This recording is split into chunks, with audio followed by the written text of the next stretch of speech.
Mkurugenzi, in case you're wondering kwa nini Western ni kubwa kuliko capital city ya Libya, ni sababu population ya Waluya imewa Tripoli.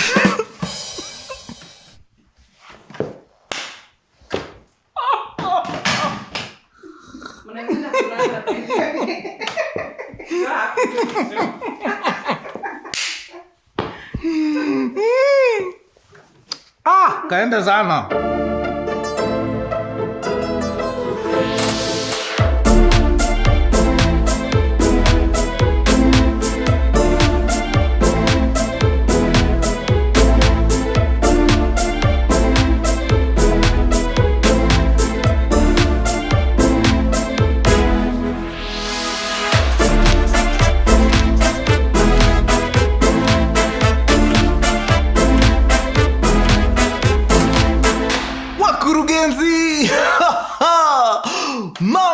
Mkurugenzi Diastories pale coming through live and direct.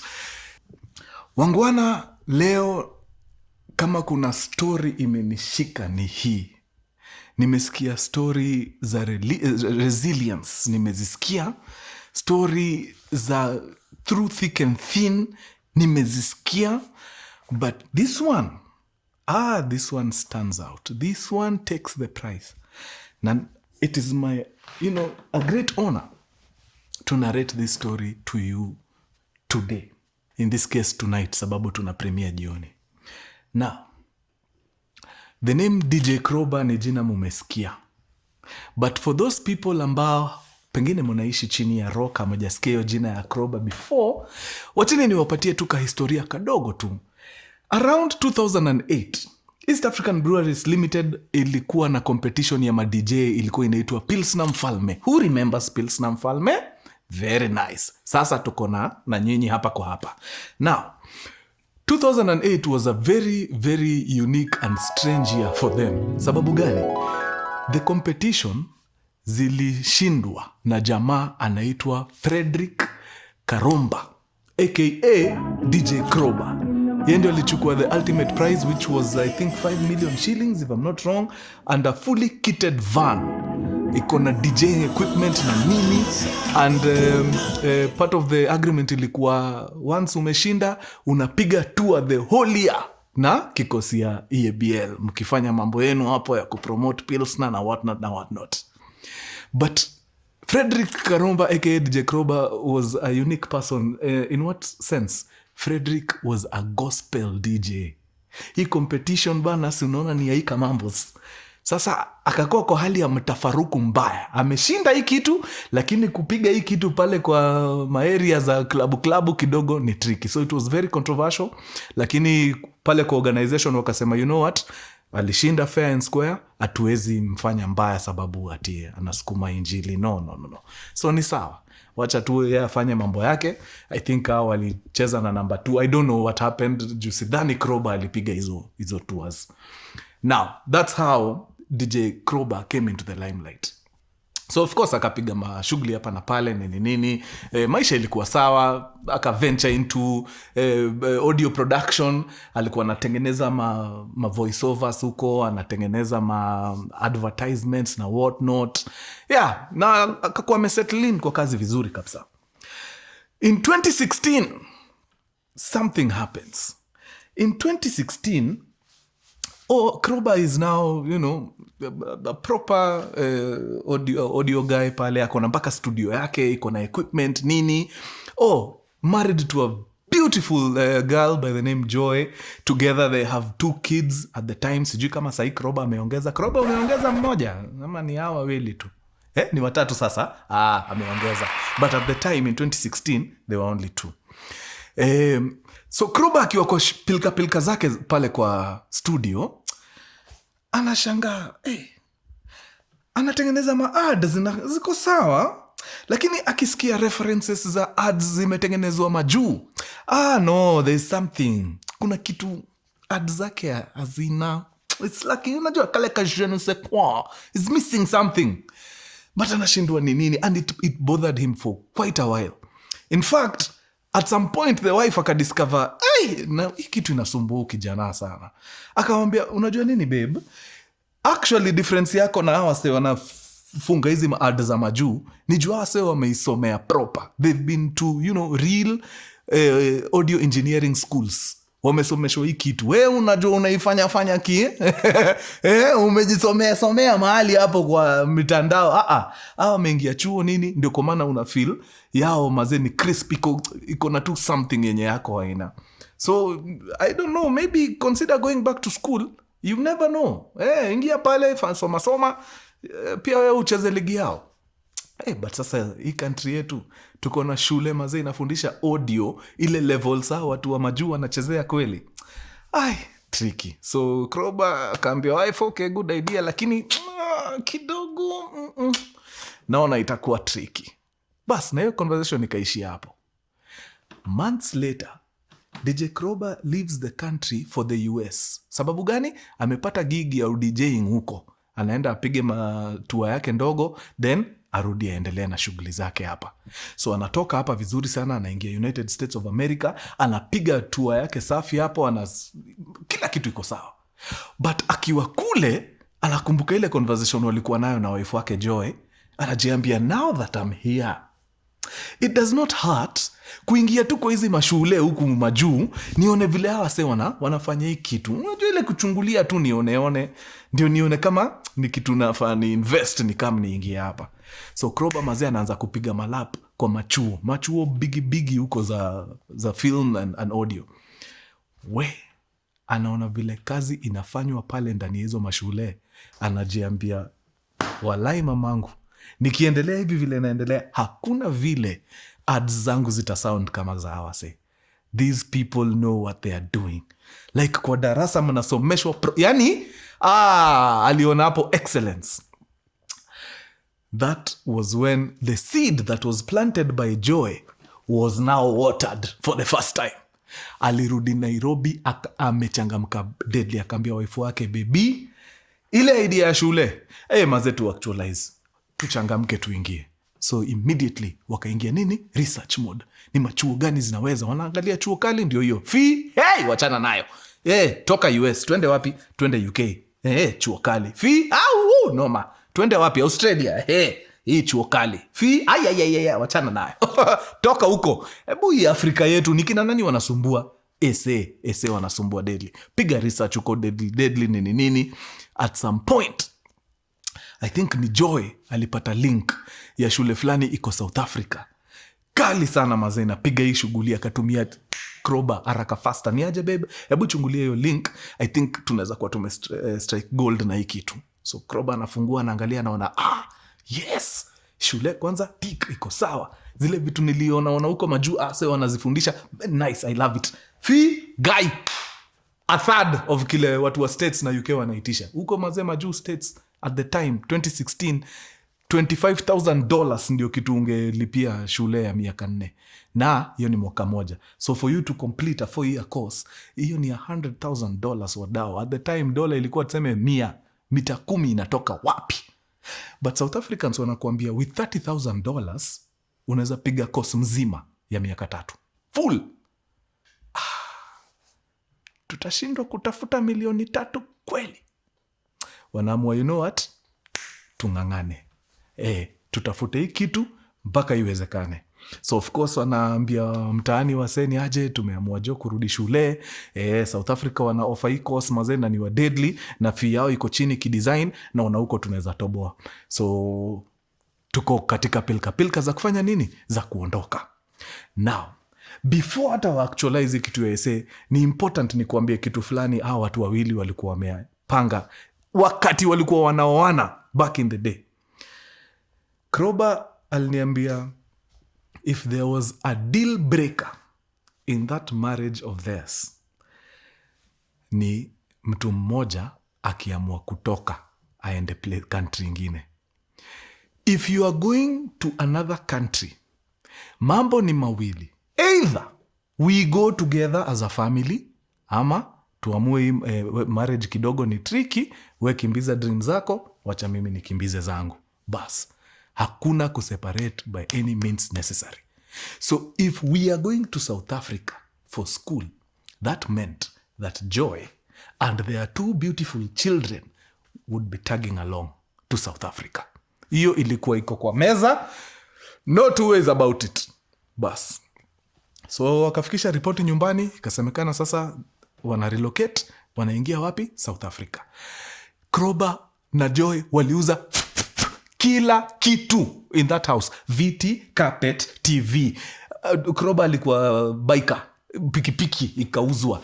Mnakumbuka ako na studio mahali alikuwa anafunga zile ads zake na anarekodi watu voiceovers, microphones, mixers, hiyo mashini ya kuedit. He sold everything he owned in this country. Wakagather enough money ya kulipa the first year of school. But other than that, hawakuwa na do ingine. Kumbukeni watu wanaenda a new country, uko lazima mtafute design za kusurvive, lazima mtafute mali pa kuishi, lazima mjue mtakula nini. Huyu mwenye anaenda shule kila siku, atakuwa anaenda shule namna gani? Kuna transport money, a lot. So wako na school fees ndio, lakini hizi mapesa zingine kidogo ni tricky. So of course wakaamua badala ya kulipa mwaka mzima full, kwanza wakalipa I think kiasi, then watumie kidogo ya settle as wanatafuta job wakiwa wapi? South Africa. Very nice. So of course visa application ya kuingia South Africa ndio hii inatandikwa hapo haraka faster. Wachani niwaambie tu God mali alianza kujionyesha. For you kupata a proper student visa ndio uingie South Africa, mtu wangu, kama hauna wiki 8 za kuwaste, wachana nayo. Hautaweza. Ni tricky, deadly. 8 weeks ndio upate hiyo document hivi. Unless say maybe after ile visit ya president wao maybe vitu zimechange, but at the time ilikuwa you needed 8 weeks for you to get that student's visa. Hiyo visa yao sasa ilitoka in 6 days. Never seen before. Mungu alikuwa anajionyesha. Clearly Crowbar alikuwa anafaa ingie shule. So visa wako nayo, wako na ile pesa wamechanga, so school fees at least wamelipa semester moja, iko sawa, wanaweza enda waingie. Before watoke, wakadiscover kwa hiyo shule wanaenda, there is a Kenyan alikuwa huko.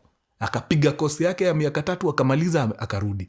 So they call him, wakawambia ni aje Bazu, hey, wewe ulikuwa alumni wa hicho fulani? Kabisa. Pia si tumeamua kuingia huko nini. So kama kuna kitu unaweza tusaidia, vitu unaweza tuchanua kabla tuingie, itakuwa well and good maze. Hatujui hatujui kitu. It's our first time in South Africa, ni normal. We are scared, lakini kaende sana. The guy maze was gracious enough, akamwambia nice, sasa nataka niwa introduce kwa mother fulani yako pale anaitwa Annet. Annet is a very, very nice, kind-hearted lady. Atawasaidia kusettle in pale South Africa. In case of anything, mnamchapia, ana come through. Hapo iko sawa. So Crowbar, Joy, and their 2 babies wanapanda ndege. Teke mpaka wapi? Cape Town. Wanafika Cape Town, wanavuta waya. Annet anatoka huko, mama mzuri sana, Mungu amsaidie mahali huko, God bless her. Anakuja anachukua Crowbar na wife wake na watoto, anawapeleka kwake mahali yeye anaishi na mama yake. I think wanakaa hapo for like 3 weeks as Annet mwenyewe anawasaidia na nini, kutafuta makeja. Now wacheni niwaambie tu, Kenya ni country deadly. Sisi waga tunakubali kila msee, like foreigner anaweza kama hapa aishi Runda, hakuna msee atamsumbua. Foreigner anaweza kuja hapa aishi Umoja, Kayole, hakuna msee atamsumbua. Foreigner anaweza kama hapa aishi Kibera, Mathare, hakuna msee atamsumbua. We are like that, we are welcoming. South Africa is a whole different ball game. Huko ukifungua tu mdomo hivi wasikie accent ni ya nje, you're in problems. Utakula fire your country deadly. Xenophobia is real. So for them ilikuwa very crucial ile place wanaenda kuishi ikuwe place yenye hakuna hiyo nonsense. So na places hazinaga hizi nonsense ni huku kwa watu wanajiweza sana. So walienda wakapata nyumba place fulani Cape Town, mahali SQ iko na ka bedroom kamoja, kasito, maybe kachona kabafo, ni very basic. Walikuwa wanailipa 30,000 Kenya shillings. Hiyo ni rand 3,000. 30,000 for an SQ. Mta fulani huko Cape Town, nimesahau hiyo jina hiyo area, but it's predominantly colored people ndio wanaishi huko. Huko races ni 4. Kuna blacks majority, then coloreds ni wengi, then Indians, then whites. So walienda place coloreds ndio wengi huko, na ni mtaa inajiweza uptown kidesign. Ukiona unalipa SQ 30 Gs, hiyo si mtaa hivi. But they had to, sababu security was paramount. Wangeingia huko sijui mapolokwane, wangeona fire. Hakuna haja kaa huku. Mutafute vile kuwa mnagather hii rent. Bas. So wamepata keja. 3 weeks after kuwelkamiwa kwa keja na Madam Annet, wakajiondoa, wakaingia kwa kale ka SQ. Hawana kitu. Nika mattress tu pale chini yao, ya watoto pale. Very basic. Like unaingia hiyo keja unashindwa, ai, what's happening here? But iko tu sawa. Wakati we ni mgeni country yenye haujazoea, ujuangi places za deals. Unataka kununua vitu supermarkets, uko kwa malls. Kumbe, uko ndio unanyoroshewa. Guys, hii pesa ya watu haikumaliza mwezi. Unaona ile pesa ati walikuwa wamebakisha ati ya shikilia as wana find footing. In 3 weeks tops, kaput ilikuwa imeisha. Kabisa, sasa ni hao wapambane. Hii nyumba iko na mwanafunzi anaenda shule daily, na ujoyo place ana stay na mahali shule iko ni distance ya 30 kilometers. Basically anaishi wapi? Athi River. Anakujaga chuo Tao daily. So anahitaji transport. Lazima wakule, sababu unaona kuna mse mwingine anafanya kazi kwa hii hao. Kuna watoto 2 hapa. So ni noma. Kuna church iko pale, sababu ni Crowbar, si mnajua ni mtu alikuwa kwa hiyo foundation ya Kristo sana nini, so lazima angetafuta church hapo mbio. Akaenda akapata church fulani hapo na waka attend service kama kawaida. Then wakibonga hapo, sababu watu wali notice kuna foreigners hapa nini, so of course lazima wakama watake kujua mnaendeleaje, form hapa ni gani, unajua kujuana, brotherhood spirit. So Crowbar akawashow masaibo, akawashow mazee tumekama hapa chuo, but wewe ni noma. Mungu yuko, tunangangana, tutafika tu mwisho inshallah. Na basi hiyo service ikaisha na wakarudi nyumbani, wakaenda sasa kufikiria tunapambana aje, sababu zile savings tulikuwa nazo tayari zimeisha. School fees nimelipa tu term moja bas. Believe it or not, hiyo wiki vile si wametoka tu church Sunday, hiyo wiki ambayo imeanza Monday, hata sidhani siku 2 ziliisha, walipata tu simu kutoka kwa one of the guys in church, I think ni pastor. Akawambia ni aje mambo yenu John ni deadly, that's a leap of faith. Nyinyi yenyewe mna trust in God. Kama mnaweza piga nini kama hiyo, nyinyi mko tu sawa. Na juu hiyo story, kanisa imejipiga mfuko kidogo, wakasema kuleni hii 100,000 at least msukuma. Hiyo ni ka 1,000 rand. 1,000 rand. No, 10,000 rand. Ndilikuwa nakuja 100k. Yeah. Sukumeni at least patapata kafea hapo nini. Mufanye mambo na endelea na hiyo bidii. All the best in class, in school. Bas, wakaamua kaenda sana. Ni kusukuma. So at least katafanya ma 1-2. But mkumbuke, mwezi ikiisha, wanadaiwa another 30,000 ya nini? Ya ikeja. Vitu ni expensive deadly. Lazima wakule, lazima transport ya kwenda shule. Now, wakati kina Crowbar wakiwa tu bado wadogo, mama yao sijui ni nini hiyo alifanyia a certain couple hapo. A Mr. Mwangi and Madam Sarah. It must have been something great, sababu years later, this couple, while living in South Africa, wanakam kudiscover, Mama Karumba, mtoto wake Karumba, ako huku South Africa. So I think kulikuwa na communication between this couple and Crowbar's mom. Na Mama Crowbar akaambia the couple, kijana in fact akupande yenu huko, once in a while mjulieni tu hali. Musikia anaendelea namna gani, sababu I know things might be thick huko. Unajua ukiwa wewe ni mgeni nini, hauna income, unangangana kusoma, mambo inaweza kukua heavy kidogo. Wale couple wakaambia Mama Crowbar, say less. We got them. Hao couple walikam, wakavisit akina Crowbar, wakaongea kwa mapana na marefu, na waka appreciate sana ile step Crowbar amechukua, na wakawambia na kutoka leo How long are you here? 3 years. Kutoka leo, it will be the responsibility of the Mwangis to ensure that you have food and transport to and from school every day for the entire 3 years that you will be in South Africa. Sijui kama wakurugenzi mnasikia hiyo sacrifice watu wanapiga hapa nje. Your mother did something for us back in the day. I think it's a good time to return the favor. So your transport and your food is taken care of for the entire 3 years that you will be in South Africa. Every week, without fail, the Mwangis walikuwa wanatumaga 500 rand every week. Hiyo ni 5,000. Every week, without fail, for the entire 3 years Crowbar alikuwa South Africa, the Mwangis committed 500 rand every week. Now, Mungu ameanza kujionyesha hapa. Transport na chakula sasa imeanza kukua sio nini? Sio mzigo. Sasa ni kijana aweke bidii pale kwa shule. Lakini rent bado inachacha. Sababu kila mwezi ikiisha tu hivi 30,000 inatakikana. But Mungu yuko, Mungu anasaidia, akaendelea na shughuli zake kama kawa. Jamaa pale darasa anaua kuruka. Ye zake tu ni distinction. Anapiga huko kuua. Yani top of his class, ana deadly. At some point, one of his childhood friends akasikia Crowbar yuko wapi? South Africa. Si of course haraka akatafuta namba hapo akapata, akavuta waya, akamwambia, "Oya, champe, uko South Africa?" Niko South Africa. Buda, hata mimi nakaa huko. Niko na layover hapo ya like a few days. Alafu nirudi.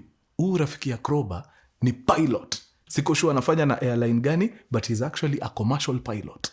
So on one of his trips, akipiga from base yake to South Africa, akagundua Crowbar ako pale. So akamkola akamwambia, "Ni aje, ukiwa kwa layover yangu, siwezi mind kukam nikutembelee." Crowbar akamwambia, "Chief, kama unitembelee mtu yangu, umekaribishwa kabisa." So this guy mazee na fly ndege yake, anafikisha passengers pale Cape Town. Then layover inakuaga ya kama siku 2 hivi. Anaamua acha leo niende nitembelee nani? Mzee mzima Crowbar. Anatoka hapo, anachukua taxi yake haraka faster, anaingia mpaka wapi? Mahali Crowbar ana stay. The guy anakaribishwa kwa keja. Anaangalia hiyo keja mazee vile iko, anashindwa, wait a minute. Unajua Crowbar alikuwa jirani yangu tukiwa Nairobi. Na boy alikuwa anajiweza mbaya. Like boy ako mahali hata nyumba yake haina kiti. Mattress yani pilot hiyo story ilimshika deadly. So akabonga, akauliza Crowbar, rada ni gani nini? Crowbar akamshow ile kitu anataka kufanya nini. The guy akaona ya boy amejituma huyu mazee, na familia yake mazee imemshikilia deadly. Wife wake Joy, watoto 2 wako hapo, yani hawaoni hata nikaa kuna shida. Wanasukuma deadly. Ilimtouch. So after maliza hiyo visit, Crowbar wakatoka na Crowbar wakaingia kwa hoteli fulani hapo kuchapia na 1-2 akapatia Crowbar 8,000 rand. Hiyo ni karibu mita 80 at the time. Akampatia 8,000 rand na akamwambia, "Brother, nitakuongelesha. Wacha nirudi Nairobi, nirudi base, then nikuchapie nikupatie form kutoka hapa." Guys, believe it or not, this pilot friend ambaye anaitwa Kevin alitoka South Africa, amepatia na 8,000 rand, akarudi Muscat, akacall Crowbar, akamwambia, "Chief, hiyo keja yako unalipa how much?" 30 Gs, pesa ya Kenya. Sawa. Forget about that rent for 1 year. Nataka nikushikie hii rent mwaka mzima. Mwaka ikiisha, tunaangalia kama tuna renew ama kama utakuwa sawa. Kama hutakuwa sawa, tunafanya mambo yetu. Oh my God. Ile rent ndio hiyo imekanjwa. So the entire first year ya Crowbar na Joy and their babies in South Africa, kila kitu ilikuwa sorted. Kevin was taking care of the rent. Mr. and Mrs. Mwangi were taking care of his transport and food. Alafu nini ingine hata iko required? Hakuna. Kila kitu iko sorted. Church walikuja, walikam through na kale ka 100k walitoa nini. Like the guys were now comfortable. Na wakasukuma mazee, mwaka ikaisha vizuri kabisa. Now, tuingie second year. Food and transport is not an issue because the Mwangis are taking care of food and transport. Mungu abariki hiyo couple mahali wako akia Mungu. But now something happens. Our pilot friend, Kevo, sijui ni nini na happen kwa familia. Inakuwa jo, ile rent inakuwa tricky. I think he gets a baby or something. Ile rent inakuwa noma. So anacall Crowbar anamwambia Bazu, maze imechacha. Rent hapa imefanya nini? Imegonga ukuta. At least tutaweza kutoboa kumaliza hii mwaka, lakini from sasa hii rent ya next year itakuwa tricky. I hope uko mali unaweza pambana usukume. Crowbar akamwambia ina mambo umenishikilia enough maze mwaka mzima. Mwanaume kulipia mwanaume mwingine rent a whole year. That's no mean fit. Thank you so much Kevin, barikiwa sana. Wewe ni wa nguvu. Bas, story ya rent imeishia hapo. As akina Crowbar wanaponda kujua maze hii rent next itatoka wapi. Skills za Joy zina come to play. That's when her skills come into play. Joy maze ni dem very industrious. Unajua wale madem wako very handy. Anashika material hivi kidogo, ukifumba macho ukifumbua imesha kuwa hoodie ya Ankara. Yani ni mdeadly. Ukimpatia tu kauzi kasindano material yako safi kama mashini hapa teketeke, anafanya mawonders hapo deadly. Akaamua asa hivi ndio tutakacheza. Hii kitu alikuwa amefanya akiwa bado Nairobi nini, River Road wasio wanamtambua deadly. Akasema hii South Africa itamtambua pia. Akashikana na wa Burundi fulani walikuwa huko SA, wanapiga hiyo shughuli. Ushoni. Yana kama napiga mambo yake. I think hapo ndio kampani yao African Designs ili come through.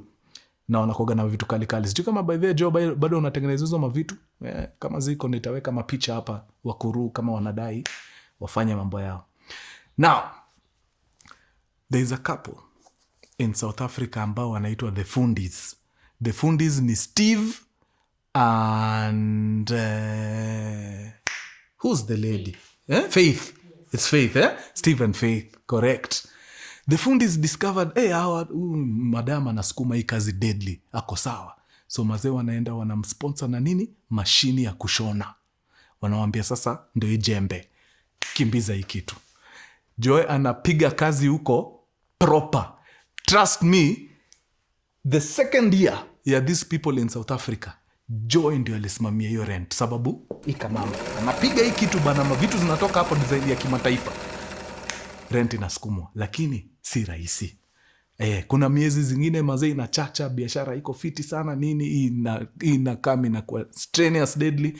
Once in a while anatoboa nini. Yani ilikuwa ni crazy. Walitoboa kuisukuma hiyo mwaka ya pili, but it was ilikuwa ni ngori. Now, suddenly kulikuwa tu na wasee wanatokelezea tu. Random people. Kuna tu church.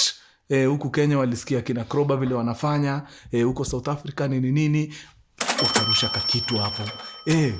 Yani watu tu walikuwa wanajitolea. Fee inapatikana. Sasa the second year after first year ilikuwa sorted yote, sasa second year ndio ngori. Juu school fees kidogo, ndio rent imegonga ukuta, inasumbua. But wasetu randomly watu wanatuma tu hapa, watu wanatuma pale. Believe it or not, by the end of the second year, hiyo tu mchango, msee anatoa so hapa, mwingine anatoa so mbili pale, ilikaa ikatoshea hiyo school fees. Funny story. Hii second year ilikuwa very heavy for Crowbar and the wife. At some point walikuwa mpiga magoti hapo wakiomba. Then Joy akasema, manze, man, nimekula ngori hii mwaka. Man, God, ikiwezekana nipatie tu holiday. Nipatie tu holiday, manze, nisikie fiti jo, nitulie juu. Hiyo second year ilikuwa ni hatari juu hii ushoni yake ndio inategemewa pale number 1. Now, as anapiga struggle hapa deadly. Do you remember the couple that gave them the sewing machine? The Fundis. The Fundis walikuwa destined kwenda kwa holiday moja ya kukata na shoka. Washalipa kila kitu. Flights, everything. Paid. 100%. Then, I don't know what happens. Hawaezi enda. Sijui ni ngori gani zimetokea, sijui wapi na wapi. Then they call someone. No. It wasn't the Fundis. It was somebody else. Like a random person from I don't know where. These guys wamepanga holiday yao. Imekataa. Haiwezi happen. So they pick up a phone and they call their friends. Their friends ni kina nani? The couple who's the fundis. Wanaambia the fundis, ni aje guys, tumebook holiday hapa mazeni ni matata, hatari sana. Lakini kuna kitu imetokea, hatuwezi kuenda. Might you know of a couple wenye wanaweza benefit na hii holiday? Sababu tusipoenda, hii pesa itaenda waste. Afadhali tupatie mtu mwenye itamsaidia. The fundis wana hook up akina nani? Crowbar. Hivyo ndio kina Crowbar, amidst the problems that they were going through, walienda holiday moja ya kimataifa sana. So tunaweza sema ile maombi ya Joy haikuwa misplaced. Ilisikika deadly. Anyway, hiyo ilikuwa tu ni side note. Now, Joy amesukuma mambo yake huko, kila kitu iko sawa. Wameng'ang'ana, ndio hiyo mwaka imefika mwisho. Second year. There's still one more year to go. Crowbar anaua mtihani huko kwa darasa mbaya. Finances ndio zinamchenga hapa na pale. Malaika wanatumwa tu left, right and center, wanatumatuma maso nini. But hey, it's not easy. Third year, Joe amekuwa akitumaga hizi matranscript zake mtaa sana. Mzaya anaangalia hizi transcript anasema mazee, ukijana bana. Ukijana anajituma man. Akampigia simu, akamwambia, bana, kijana naona unafanya kazi safi. Ni nini tunaweza kukufanyia kama familia? At least utimize hii kitu. Crowbar akamwambia, waacha nikuambie, kama kuna kitu inatutoa mbio saa hii ni school fees. Maanze tukapata tu school fees. Ni hivyo, mambo yetu kuisha. Baba Crowbar mazee alienda akajipiga mifuko huko, akatoka na school fees ya I think semester 2 until July. No, was it? No. Ilikuwa rent. Crowbar alimwambia mzae, rent ni ngori. Ukaweza pata namna nisukumie rent mtu yangu. Mzae akaenda akalipa rent ya miezi 7 from January to July. 7 months catered for, done. Hiyo usifikirie juu ya rent tena. Hiyo tumesort. Nice. Hapo tu kidogo madhe ana call. Anambia, my son, nasikia huko mnapambana proper. Ni nini tunaweza kukufanyia? Akamwambia sasa, school fees wewe. Ukaweza tu kunisaidia school fees hata kama tu ni semester 1 tafadhali. Inaweza come through mbaya. Teke. Mama Crowbar alienda akalipa school fees ya half the year. Half. So ile school fees yote walikuwa wanadaiwa, I think ilikuwa like $1 million bob, 600,000. Akawekelea, ikaingia. Haya, sister ya Crowbar mmoja, Mureithi, alipiga top up. After mother amelipa half the school fees ya the third year, Mureithi akapiga nini? Katop up hapo kadogo. So imebaki kiasi kama so 3 so 4, but not to worry. Hiyo tuta cross hiyo bridge tukifika hiyo wakati tunahitaji makaratasi.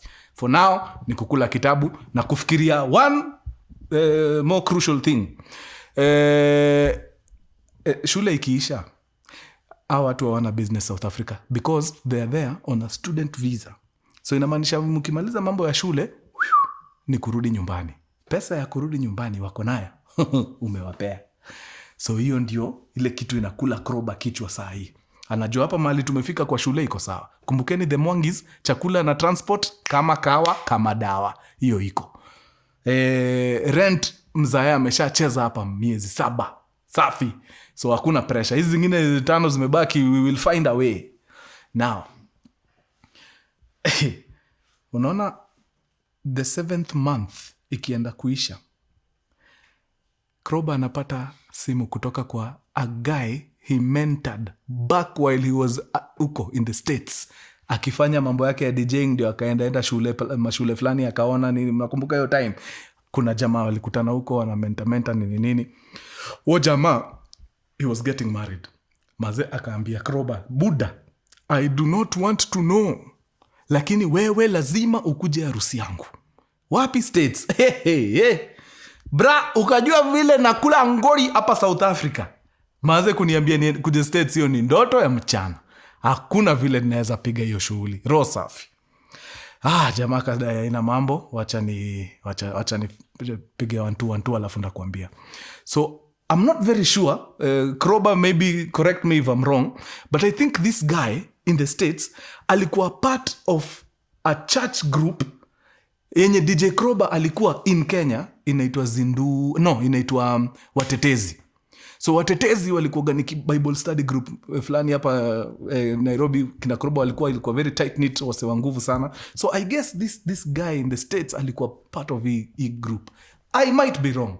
Crowbar utaniambia tu hapo. And the Watetezi walikuwa na kikosi ya mawaifu wao ilikuwa inaitwa Zindua. Watu walikuwa wamekita mizizi ndani ya Kristo vilivyo.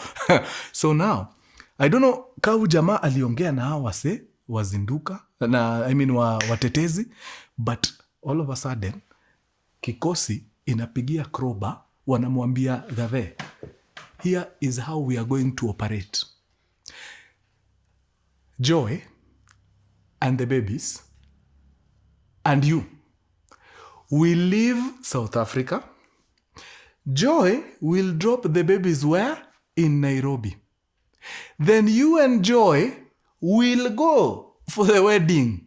Where? In the United States of America. And we will cater for your travel. We will also cater for your return ticket from USA back to Nairobi. Leave Joy there with the babies. You go back and finish your exam. Sababu ndio mwaka yako ya mwisho. Umalize exam, urudi wapi?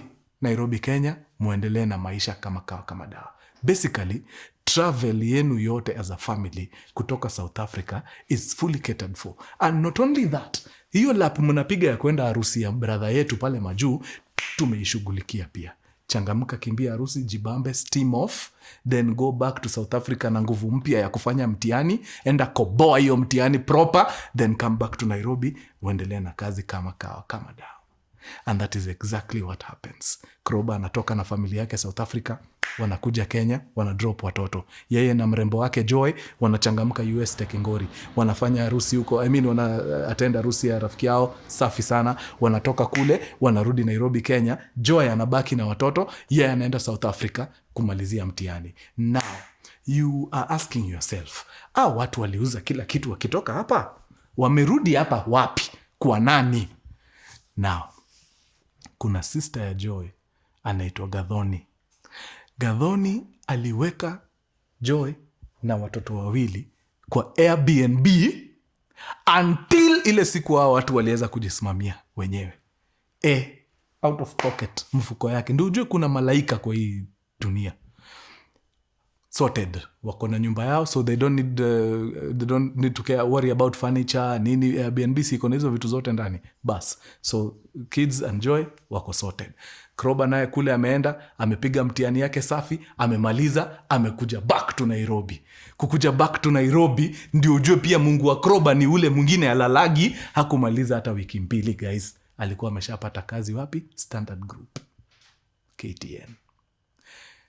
Na hivyo ndio Crowbar alitengeneza pesa pole ya ku-offset ile school balance ilikuwa imebaki South Africa, na bado akaweza kujisimamia yeye na familia yake, na mambo ikakuwa ni shwari kabisa. Wakamaliza kila kitu, wakatoka kwa Airbnb ya wenyewe, wakapata nyumba yao, na maisha ikakuwa safi, salama, mufti, until April of last year. April of last year, one Sunday afternoon, Joy ako tu kwa keja ametulia, anaanza kusikia something is off, something is not right. Hapana, ni ngori. Anasikia hiyo mwili inakataa. So anacall Crowbar, anamwambia ni aje babe, manze kuna vile nasikia, I don't think vitu ziko sawa. Crowbar juu ako mbali, anamwambia sijui tutakachezaje, but ukapata vile unaweza ingia kwa hiyo hosi iko hapo karibu, ingia. Hii Sunday ni tricky sababu uwaga wako na house help, but house help hiyo kujaga tu 5 days a week, weekdays peke yake. So Saturday, Sunday sijui ako mtaa nini, hakuna need ya madhe kukam. So hapo ikabidi tu Joy apambane, aingie wapi? Hospitali Tekengori, aende angaliwe. Let me tell you, her pressure was so much mpaka mashini haiwezi read. Like ushai strap hiyo mashini ya pressure, lakini hakuna readings, inaandika tu error sababu the pressure was off the roof. Ni noma mpaka madaktari wanashindwa rada, wakawambia mtu wangu hii pressure ni ngori, lala chini, wacha tuipime tena. So after tulia kidogo wanapima tena, ndio wanapata pressure mazee iko huko 250 over 100. It's ridiculous. Ni vitu, ni pressure ufai kuwa unatembea nazo. Hizo ni vitu zinakuteki quick, tunakimbiza mwili weekend. Wakawambia hapa ni noma mtu wangu. Hiyo ni noma. So lazima hosi wangechangamka wafanye mamambo nini. I think it was during that whole duration ndio wanakam kudiscover manze Joy akona ana suffer from kidney failure. Noma sana. Sasa mazee wadau, kidney failure ni ngori. Sababu gani?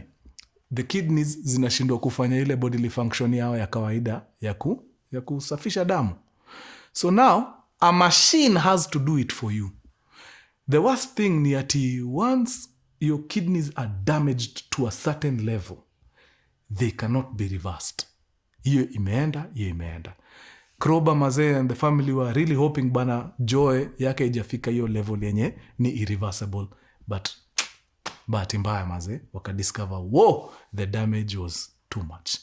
So now from last year April to date, Joy has been attending hizo sessions zinaitagwa nini?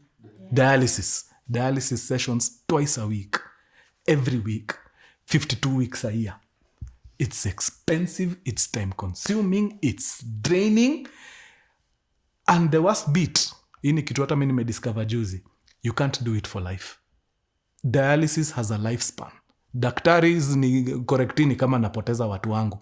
Hii kitu huwezi fanya for life. Treatment ya kidney failure ni transplant. Hakuna shorty, there's no two ways about it. So dialysis ni ya kukushikilia as you buy time, ujipange ndio upate donor na upate funding ya kukusaidia na hizo surgery. Na pia kuna a lot of tests that go into that whole transplant process. So maze, it's been a year and from April last year to saini a year and a half. Ni too much. I think imefika hiyo time yenye sasa a transplant is inevitable.